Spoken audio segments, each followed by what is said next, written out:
দর্শক আসসালামু আলাইকুম। সময় দীপ্তি নিউজ থেকে চলে এসেছি আমি শ্বেতা আফরিন। আজ আমরা এসেছি প্রকৃতির এক অপরূপ সৌন্দর্যের মাঝে। ঢাকার একেবারেই পাশে কেরানীগঞ্জের শাড়িঘাট। শরৎ মানেই যেন কাশফুলের শুভ্রতার উৎসব, আর সেই উৎসবের কেন্দ্রবিন্দু হয়ে উঠেছে এই শাড়িঘাট। শহরের যান্ত্রিকতা থেকে একটু দূরে সবুজে আর সাদায় মাখামাখি এক স্নিগ্ধ পরিবেশ।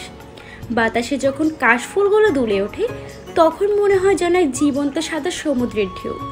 শুধু রাজধানীবাসীই নয়, দূর দূরান্ত থেকেও অনেক মানুষ এখানে ছুটে আসে এই মনোমুগ্ধকর দৃশ্য উপভোগ করতে।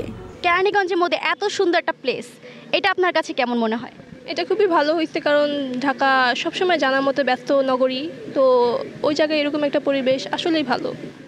এই কাশবনগুলো কেবল সৌন্দর্যের প্রতীক নয়, এর সঙ্গে মিশে আছে স্থানীয় অর্থনীতিও।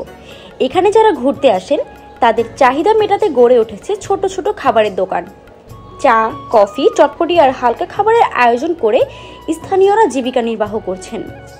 এক কথায় এই স্থানটি এখন শুধু পর্যটক কেন্দ্র নয়, এটি একটি ছোট অর্থনৈতিক কর্মকাণ্ডের কেন্দ্র।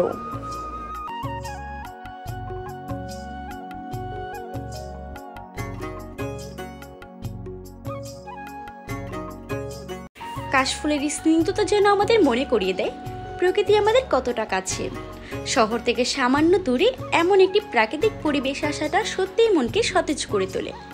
তবে এই সৌন্দর্যের সঙ্গে পরিবেশ সচেতনতাও জরুরি।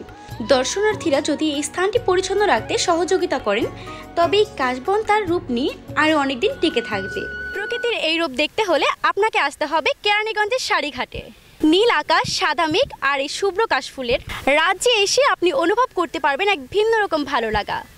শ্বেতা আফরিন, সময় দীপ্তি নিউজ, কেরানীগঞ্জ শাড়িঘাট।